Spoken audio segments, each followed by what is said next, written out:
The Beatles' A Hard Day's Night came out in 1964 when the Mop Tops met the pop charts and made cinema magic. There's a moment on A Hard Day's Night right at the opening clang that the immortal chord, the ping, part jangle, part lightning bolt, where the Beatles don't just enter the room, they detonate it. George Harrison's hit, that Fad 9, if you don't know, that's a chord.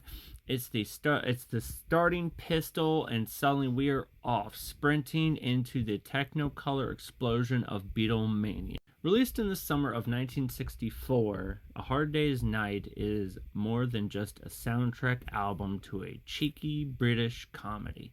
It's the Beatles at the crossroads between lovable Liverpool lads and world-conquering pop geniuses. This is their first album to feature entirely original songs, and you can hear the confidence crackling off the grooves. Lennon and McCartney are in rare form here, churning out hook after hook like they're trying to outrun the screaming fans outside of Abbey Road. This is where John takes the wheel.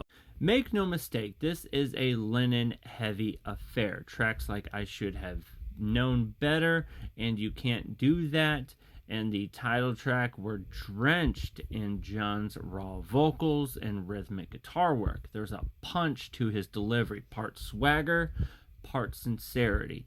That gives these early love songs a bit of a bite. Even when he's, talking about heartbreak or jealousy, Lennon makes it sound like a declaration of cool rebellion. Paul's pop magic. Of course, Paul gets his flowers too. The songs And I Love Her is a gorgeous bossa nova tinted ballad that shows its melodic touch was already borderline criminal. McCartney could probably turn a grocery list into a love song if you let him. His Can't Buy Me Love flips capitalism into a fist-pumping celebration of emotional honesty, all while making it sound like the catchiest thing on the radio. Spoiler, it absolutely was. And this is where the band tightens up. By this point, Ringo and George aren't just along for the ride. They were essential cogs in the Fab Four machine. Ringo turns at the magic on I'm Happy Just to Dance With You. May not be, present. George sings it, but Starr's drumming keeps the energy tight and bouncy throughout, while George's guitar work adds a surprising amount of sparkle and texture. His 12-string Rickenbacker chimes like a bell tower on a sunny Sunday, laying down the foundations of the Byrds, Tom Petty, and basically the entire genre of jangle pop. Pop music as cinematic art.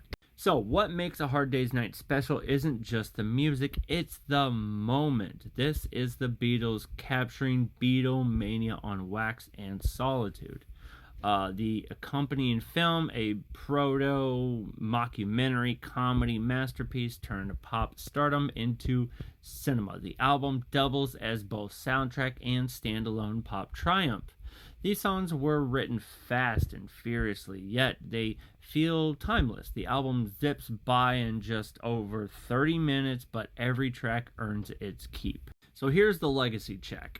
It's really easy to overlook A Hard Day's Night in the shadow of, let's say, Rubber Soul, Revolver, and Sgt. Pepper, but this is where the Beatles started becoming the Beatles. The songwriters, the innovators, the icons. They may have still, been singing about love and longing, but there's already a maturity kind of creeping under the surface.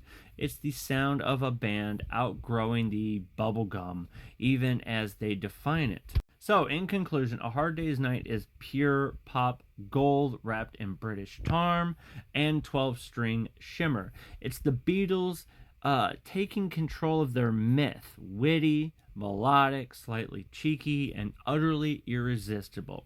Not just a great Beatles album, a great album, period. So, if you haven't listened to this album, I strongly suggest it, and don't forget to check out the movie. I think it's on HBO Max right now. Check it out. Let me know what you think.